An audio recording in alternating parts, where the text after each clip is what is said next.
everyone, my name is Marie Chang and today I will be doing the 10 art styles challenge.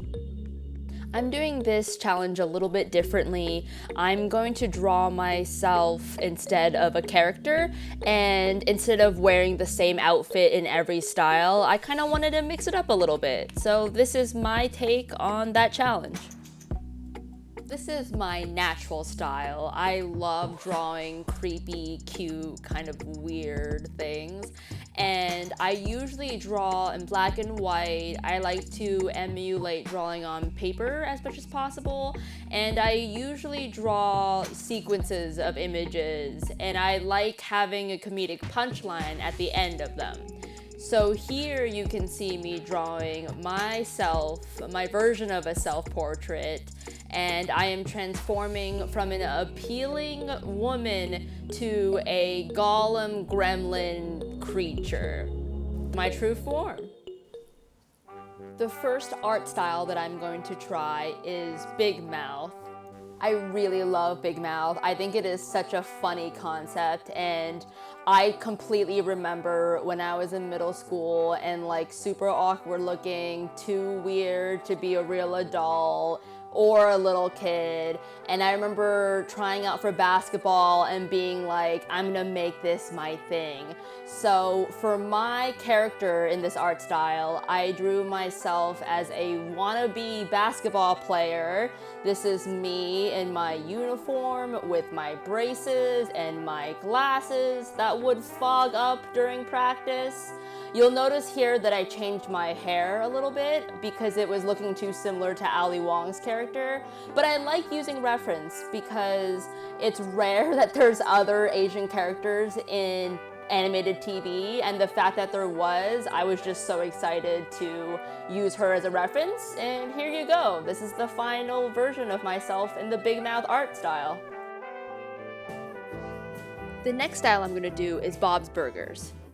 For this show, I really wanted to do myself as a third grader. I used to wear overalls almost every single day, and I thought it would be fun to see myself in the style of Bob's Burgers, but as someone who could have been friends with the Belcher kids. Again, using any Asian character I can find as reference. And I also drew myself with not only the overalls, but a little ponytail, those big round glasses I used to have, and a rolling backpack filled with tissue and then some tissue litter, because I would be lying to myself and everyone if I denied the fact that I was disgusting as a third grader and spent most of my time just blowing my nose and then leaving the evidence behind me, unfortunately. So that's what we're looking at right now. I also decided to add some frilly socks for myself to try to balance out how gross I was. And for the colors, I decided to reference all the existing artwork you see here. I gotta be true to those pink overalls I used to have, so that's what I'm filling in right now. And for the bangs, I referenced Tina's bangs. I did my glasses a little different than hers just because I wanted to be able to show how giant they were compared to my face. So here we have the finished colored character design with photographic proof that I used to look this way. For Bojack Horseman, I really struggled at first to figure out the right look because I knew I wanted to draw myself as an animal, but I wasn't sure which one. And so, of course, I decided to take the chance to draw myself as one of my favorite animals, a capybara.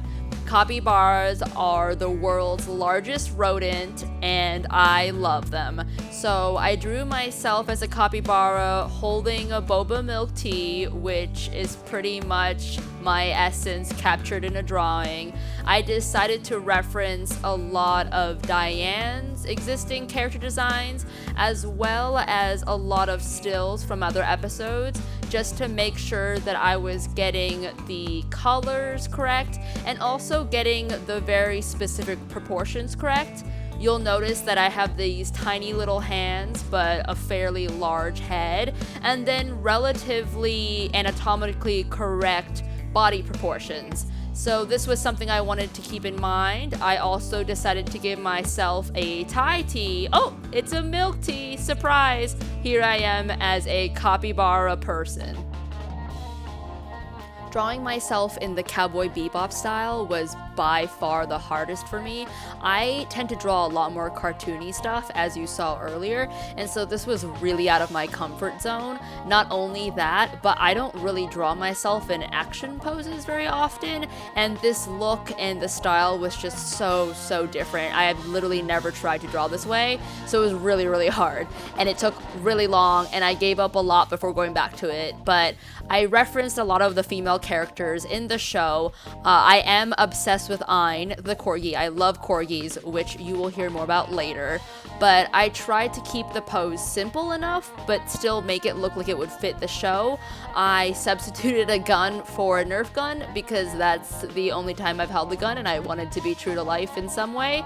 And I decided to choose colors that matched the show as much as possible. So even though I'm wearing clothes that I would in everyday life, I tried to at least make it look like it could have been in the show. You can see here that I'm struggling to decide how much of a hair streak I would like. And so that was a huge debate, and I finally settled on something that was a little more subtle, but still showed some element of depth in my hair. And yeah, this one was just really hard for me, and to be honest, I'll probably go back and do another version of this and do a draw over in the future. But for now, I'm glad that I tried it, and this is me in Cowboy Bebop. The next style I'm drawing is Gravity Falls. Gravity Falls is one of my favorite shows. I think it's so charming and so beautiful, and I was really excited that there was Asian characters for me to reference, woo!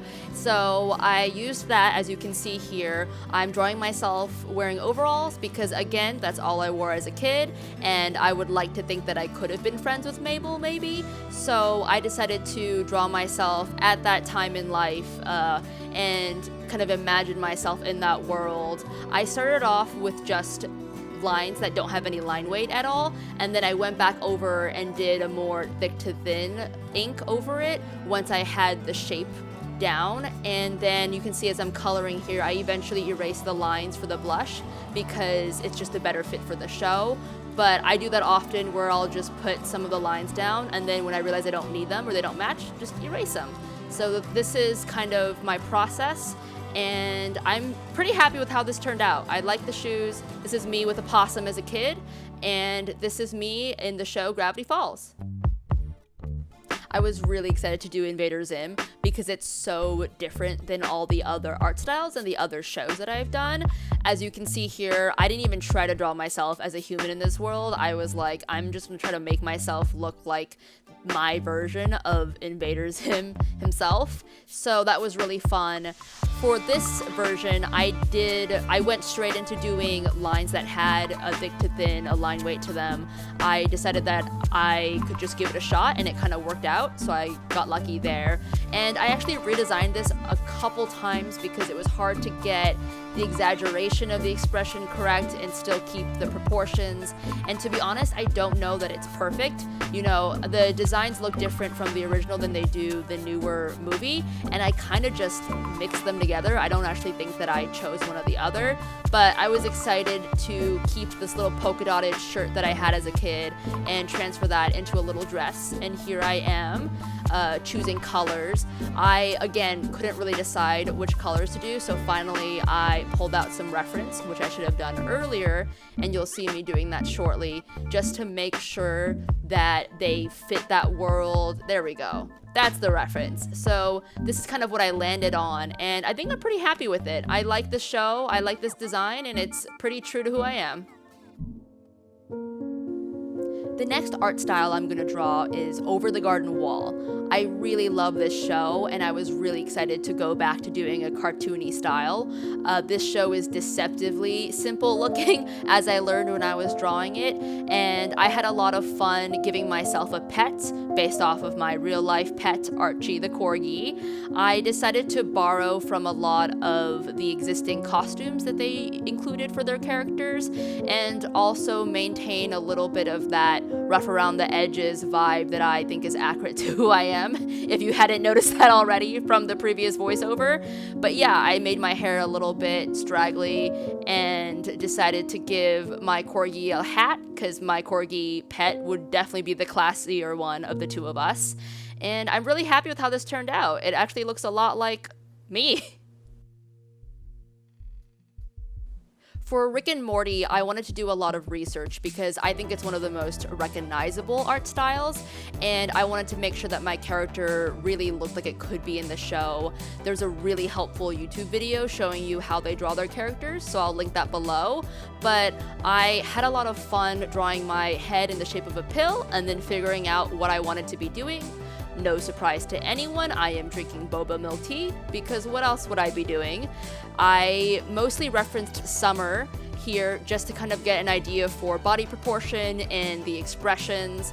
I decided that I would choose clothes that were grounded in real life, and these are things that I would actually wear every day just to kind of keep it in line with the show. And here you go, this is the final version of me and Rick and Morty.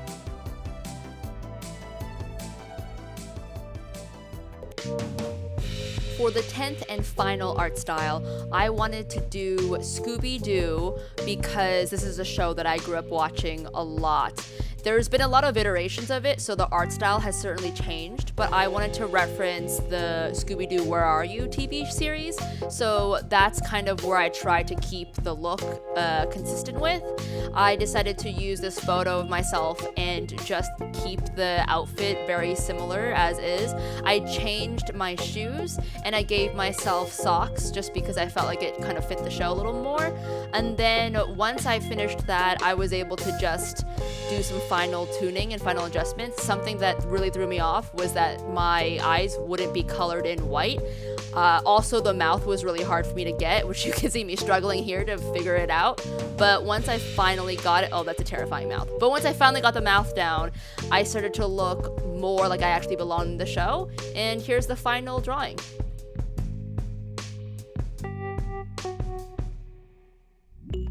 And here you can see all 10 art styles together. Oh, I think I'm actually missing one. Alrighty then. I do plan on doing a follow-up video where I draw all of these characters into a still from the respective TV show. So if you're interested in seeing that, make sure to subscribe, and hopefully I'll be able to post that soon. Thanks again for watching.